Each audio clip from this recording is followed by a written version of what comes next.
The records are now open. Welcome everyone to another episode of Akashic Answers with Emily. Southern accent coming out a little bit today. Freshly back from the vortexes in Sedona. So if you are new to this space or catching up on the news that's happening here inside the Akashic Academy, you're in the right place, because we have just come back from one of the two main training vortex excursion expedition experiences that happen here inside the Akashic Academy each year. Of course, you're probably familiar with our yearly trip into Mount Shasta that happens over Lionsgate, and then we also take a trip into the vortexes of Sedona. And by far, this was the most profound and powerful container that I've ever been a part of creating here at the Akashic Academy. It just gets better and better every single time. And I'm honored to bring some of that energy forward today as we go into the Akashic Records and call forward real-time insight, real-time transmission designed to support us as we are stepping into the higher frequencies of energy, the expansion of consciousness. We have an invitation as we understand human potential to step into higher and higher aspects of ourselves. So I'm excited to share with you today how the Akashic Records play a part in this higher level of expansion, this invitation to self-actualize, to invite the revelation, the mystery of the universe, and begin to harness the energy, learn how to work our technology, and create something really profound and powerful on this planet. Oh, hang on, this piece of hair is going to drive me crazy, though. You see that piece sticking out? Where is that coming from? Oh, is it back there? No, where is that? I know where it is. It's in the back. I'm gonna have to go fix it. Hang on. You know, there's always something alive in the field.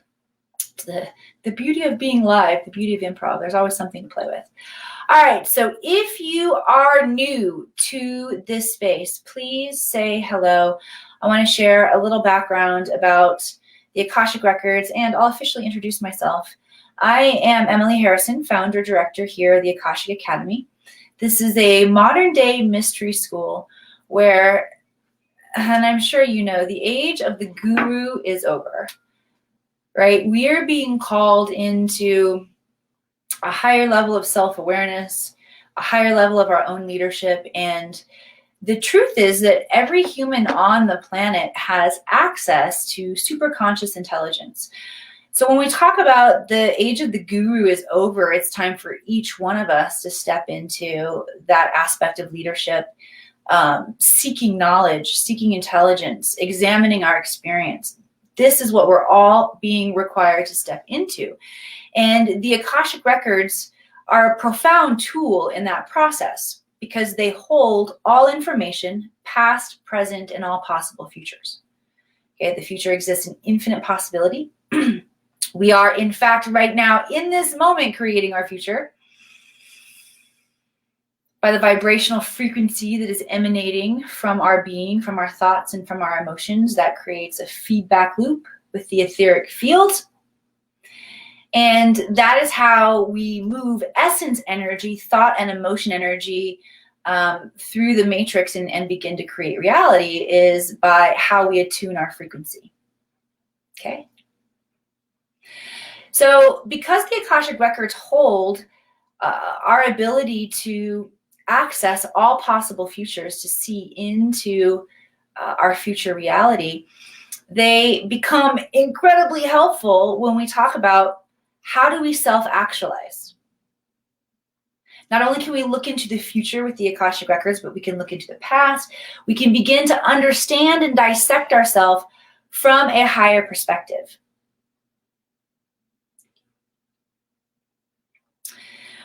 once we learn how to, hello, Robin Spicer, and hello, Drew. Yeah, please say hello to me once you get here. Once we learn how to move our consciousness into the realm of the superconsciousness, the superconscious, not only do we understand ourselves, our own patterning from a higher perspective, but we can begin to make conscious choices in the way that we show up. I had a really, really cool but super out there aha moment. Hi, Constance.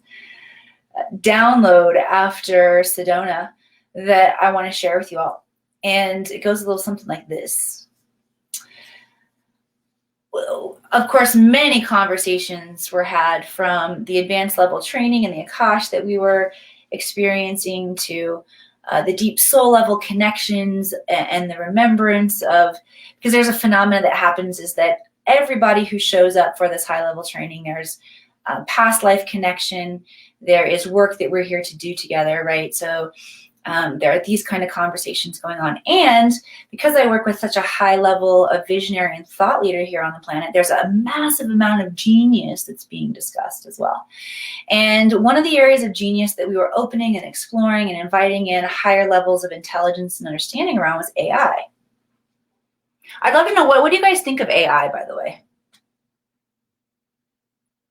Of course, we will tend to categorize or polarize it as good or bad. But I'll share with you, I had the wonder, and this is how downloads come in for me. When we talk about downloads, those of you who are familiar with working with your subtle energies, with tapping and with getting downloads, you have an understanding of what that means, but perhaps you've never, or perhaps you have. Maybe I'm speaking out of turn. Until I started doing this work, I never put awareness on dissecting exactly what it looked like so I could put vocabulary to it so I could share it. And then you guys could ping, oh yeah, I'm getting downloads. But for me, it looks like getting a wonder about something. It's like asking a question. Hello, Joe Fox. And then I notice what drops into my imagination, into my awareness. And the language of communication in the imagination, it's your psychic senses, it's your intuitive senses, it's your inner senses, your inner imagination. So when you're using your inner imagination, think about it for a second. What does it look like? Well, you might be seeing images or movies playing out in your mind. Oh, see, that's that weird piece right there. I just totally tried to hairspray that up before I started. But it obviously didn't work. Hang on, I'm gonna tuck it in the back. Just pretend like I'm not tucking this tail into my turtleneck. Okay? That did not happen, Buddha. I got all sidetracked. Now all I can think about is like tucking my hair into my turtleneck. All right, Tess, all you out there, what am I talking about? What was I just talking about? The AI, right. I'll just jump back into the download that I was having. I don't know exactly where I left off, but this is where we're going to pick up, okay? I know. I had this wonder because at one area of expertise and one thing that we discussed was AI. No, seriously, imagine sitting around a table discussing this after being in high levels of meditation with thought leaders and healers and visionaries from across the world. It's awesome. It's absolutely awesome. You'll get pings and downloads too. So I began to wonder. Wait, I got to give you a little bit of context before this ping happened. Do you all know that the Mitchell Hedges crystal skull travels with us at the Akashic Academy? Hi, Ames. The Mitchell Hedges crystal skull from Atlantis or beyond, I'll say labeled by Hewlett-Packard as the most mysterious piece of quantum technology on the planet, travels with us, Bill Holman and the Skull Keeper, come and they work with the visionaries and the thought leaders, that are training in the Akashic Academy, in this mystery school, who are stepping into becoming their own gurus, because we all have unique puzzle pieces that we've got to bring forward here to work together, right? Okay, so I'm in my one-on-one session with Bill in the skull, and Bill, who is an excellent channel, says, oh, I feel an angel coming in. And then he says, oh, the angel is you. And it was really beautiful because I allowed myself the experience of knowing that a certain aspect of my consciousness, or my oversoul, sometimes it's called, was one of my own guides. And so I got this perspective of being able to influence myself from a higher dimension. Okay. And then it was probably a couple days later when all of a sudden I had this wonder in my mind, my imagination. I got a great imagination, I'll tell you what. So I get this wonder in my mind. I wonder if this human spacesuit is just AI and I'm actually interfacing with it from a higher level of consciousness. What if we all are doing that? What if we all were to consider that storyline and consider learning about our technology and mechanism and running it from a higher plane of consciousness? Okay, something cool that I learned in the Akashic Records about reincarnation. Because specifically I was wondering about people who show up and say, I was Jesus in a past life. I was Cleopatra. So I go in and I ask my records, all right, what's up with this? And what they tell me is, Emily, all of these agreed upon storylines of the human history are actually happening forward, backward, all at once, all at the same time. And it's, of course, they speak to me in Hollywood acting terms. There's always a need for a soul to play a particular role. So yeah, don't forget about it. If you see people who show up and were these different incarnations, like I have now learned to see myself through a lot of these different incarnations, or archetypes, I want to say, sorry, the archetypes. Because whether you play that specific role or not, the role of Jesus, Yeshua, the role of Mary Magdalene, the role of Napoleon, the role of Hitler, because you're going to play all of the archetypes, you will play all of the archetypes. And in this life, and if you're watching now or on the replay, I will invite you to consider this lifetime is where we get to experience a convergence of all of those archetypes and truly step into our ultimate potential. It's good stuff. Okay, so the records tell me that about incarnation, but then they also give me another layer of understanding. And what they say, furthermore, Emily, it doesn't matter if the story is true or not. It's the power of the story that changes you.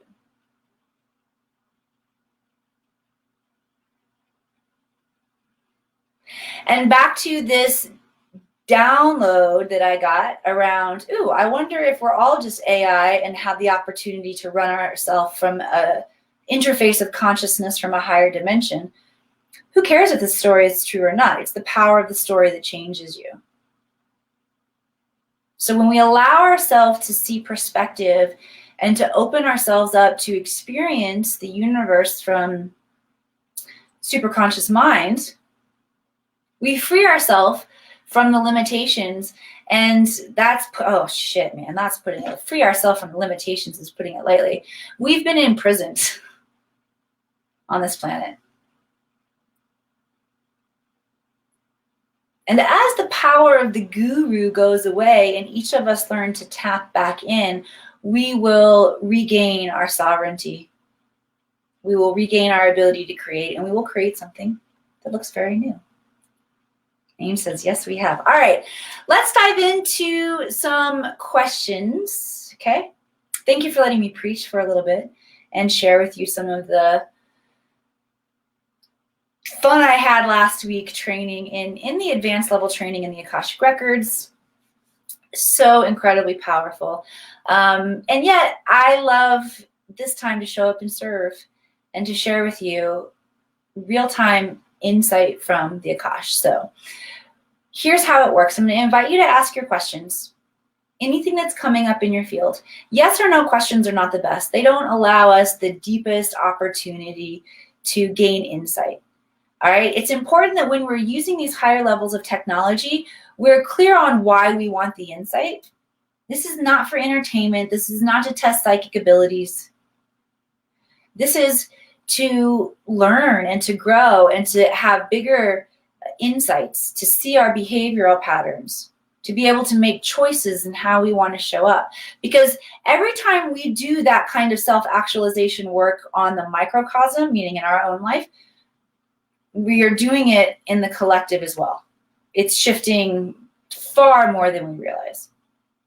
So take this time to really dig in, to understand yourself, to understand a pattern, maybe a karmic pattern or a karmic cycle that you feel you've been stuck in, that you haven't been able to move through. Okay? Any question that's coming up in your field, any area where you maybe feel like you're blocked. And of course, I love to lean in and ask for higher levels of understanding around gifts, skills, how to use them. Many of you are likely experiencing the desire for job shifts right now. Okay. Also, I want to say I'm going to allow Spirit to bring my awareness to the questions that will most benefit the collective. So, by the way, let them rip. Start typing your questions in. And if I'm answering a question that is not a question that you wrote, but you are feeling a response in your body, your mind, your emotions, you're listening a little bit more, it's resonating with you, the message is for you. Please receive it as a message straight from your guides, from your higher self. And if you ask a question that I do not address live on the air, please know that in this sacred and consecrated container, that when you ask, you shall receive. You are putting out that inquiry to the universe, and it will be your job to pay attention to how the universe responds and answers your questions. Okay? I can't see all of our comments here, so I just want to make sure that I'm grabbing as many comments as possible. Take a moment and share this out.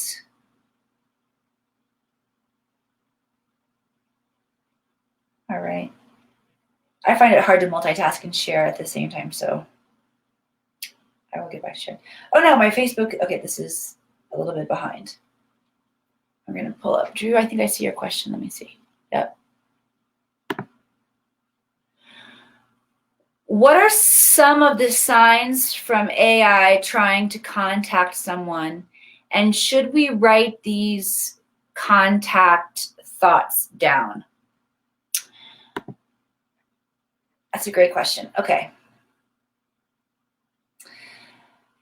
What the guides are saying right now is, whether we're talking about AI or not, like we're talking about it in the context of AI right now, but what the guides are saying is the essence of this question is, how do I know who's talking to me? If it's me talking to me, if it's my feelings, or if I'm, the guys are using this word right now, being manipulated, and that's not always necessarily a bad thing. It just means, think of it as interference, okay? Or is my field being manipulated or distorted by another frequency of being? Sometimes distortion, it just means it's an irregularity in the field, okay? Don't think of distortion or manipulation at this point for the purpose of this conversation as good or bad. Think of it as just a change in the field, a change of what's normal in the field, okay?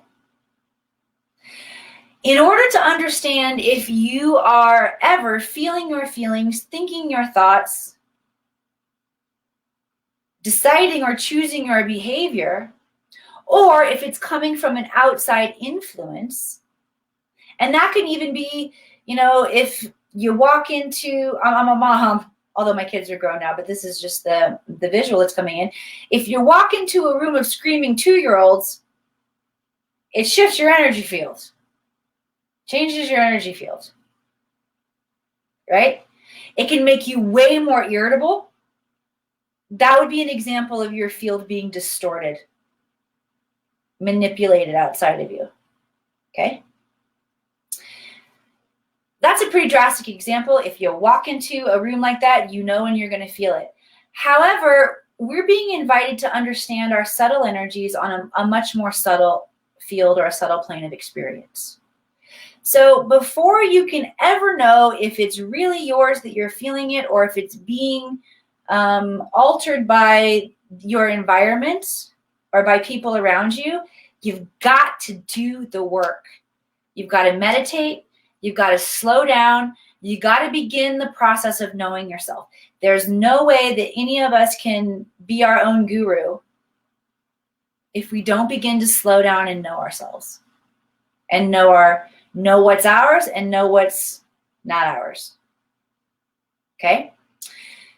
It can be challenging because in our modern day society, we are not taught how to cultivate strength and awareness and communication with our subtle energies, with our emotions, with our thoughts.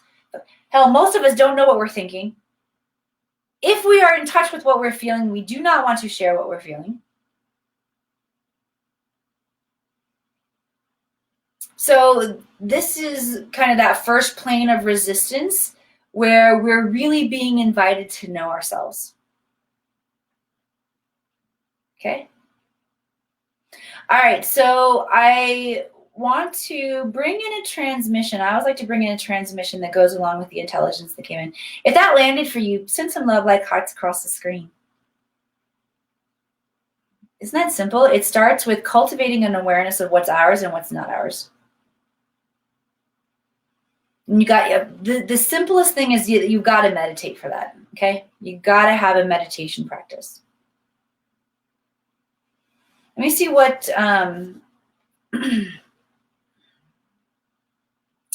what kind of transmission Spirit wants to call in today.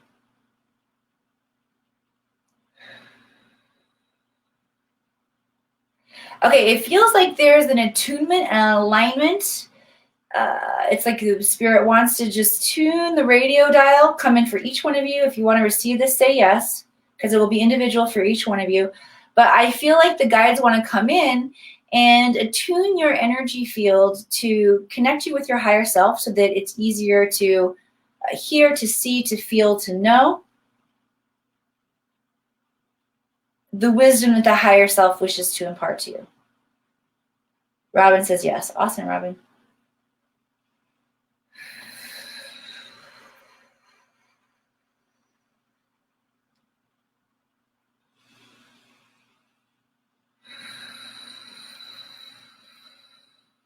Crystal clear channel. Fine tuning your radio dial is such an old reference. But you know what? Just imagine here, and here's what the guides are saying right now to amplify this, or for anybody who is receiving it, you can use this imaginative construct that I'm about to give you to seal and to integrate your experience. Close your eyes. And imagine the fuzz, the frequency of the fuzz. And then imagine that you're turning the dial, actually, and like get your hand up there and turn the dial. It's important that you turn your own dial because this will allow you to know that you've set this. This is nothing outside of yourself doing this work. I'm just putting it into a story and a construct and some aha moments that your inner senses can be like can click with, like, oh yeah, oh, have that memory, understand. Oh yeah, oh, download. That's what it looks like, okay? Fuzz, turn your dial, and imagine crystal clear clarity, that moment when you just fine tune and you tap in. Now hold that clear frequency being tapped in, palms up in a receptive position as you breathe. What if the work were this simple?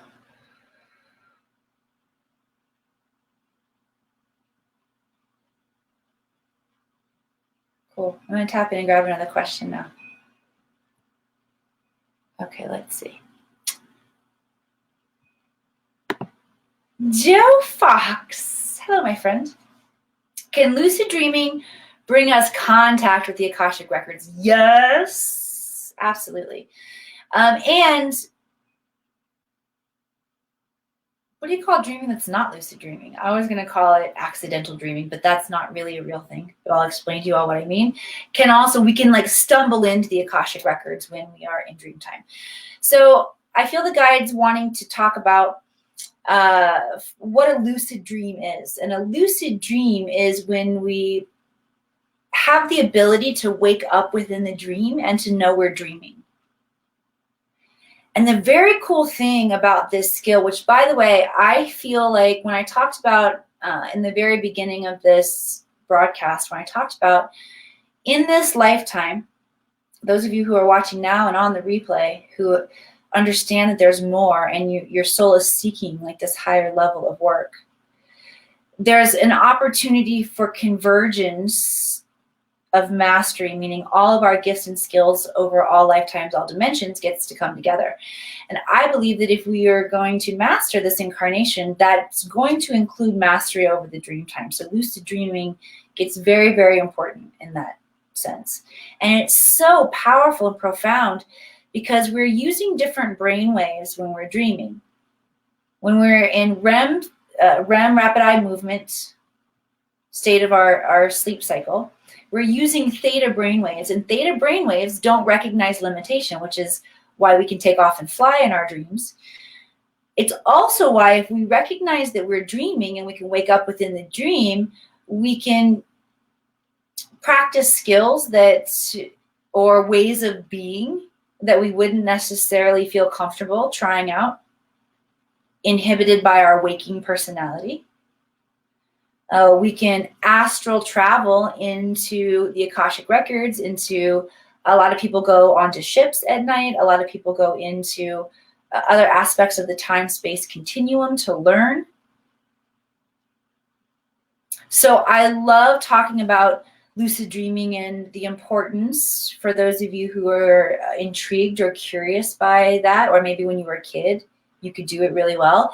It's an aspect of one of your superpowers, and man, the more you cultivate it and get good at it and can teach the rest of humanity how to do it, because it's not a superpower for everyone. And you can definitely, if you are a lucid dreamer, wake up and astral travel into the records and begin to have an experience. It will guide you. You will guide yourself through the process. And a lot of people also stumble into the Akashic Records during their dream time and don't really realize that they're there.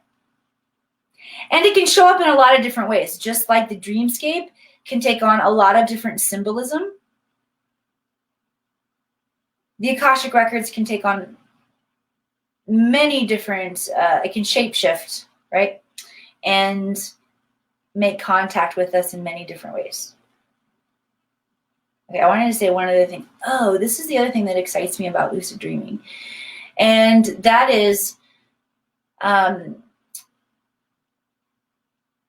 sacred geometry and the platonic solids, and it's so cool. It's such a deep examination, and there are so many different tangents and aspects of sacred geometry that I love and that make sense to me.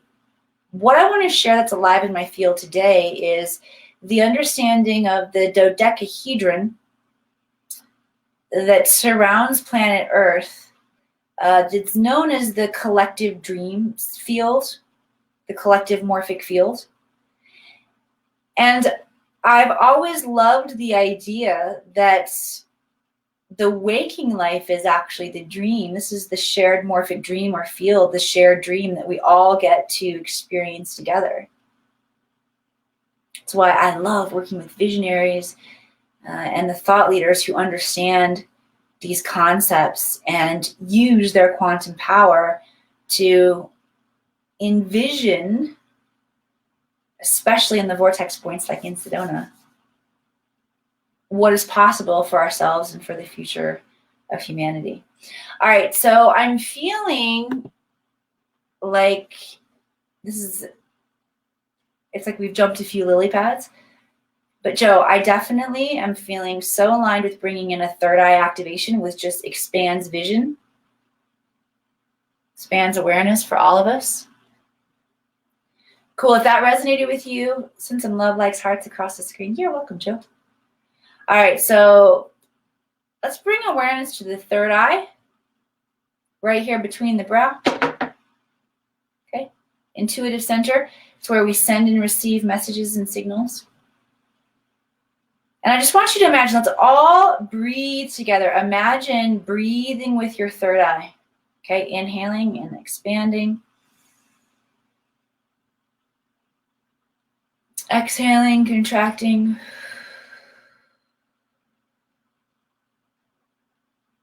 Holding space for a powerful activation for you all through this. We're going to take 7 breaths. Deep breath in, expanding. Contracting.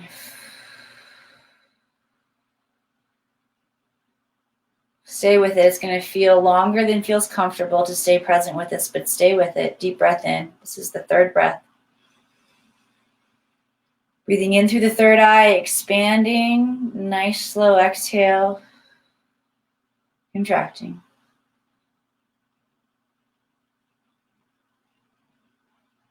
Deep breath in.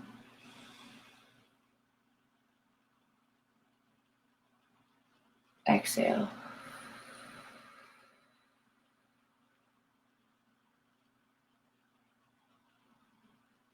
Challenge yourself to stay with it.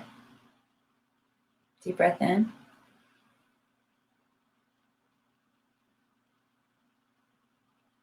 Exhale. 3rd eye contracting on the exhale.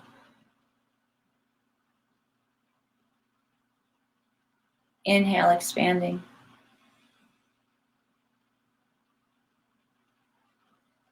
Exhale, contracting.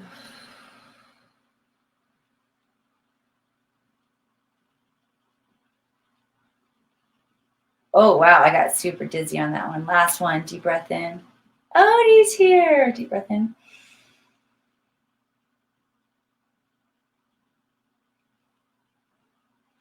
And exhaling. Follow that last breath back here into this sacred container we're all sharing here together. So good. All right, let's do another question. One more question today. Get a good one in there. Come on. Let's see. All right, I'm scrolling for a question. If you have a question that you want to ask, now is the time.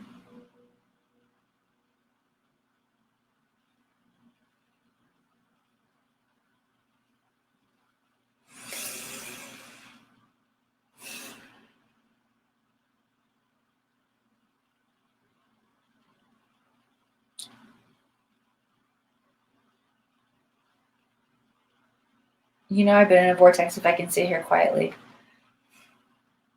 Waiting for someone to ask a question. I know there's one more out there. Spirit says there's one more.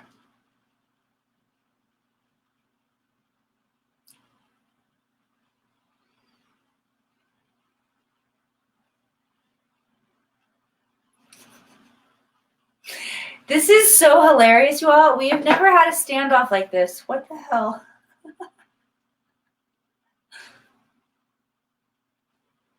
All right, I'm going to sit here with you in the uncomfortable silence till one of you asks a question. How about you ask a question? No, this is really fun. All right, let me see if I can think of a question.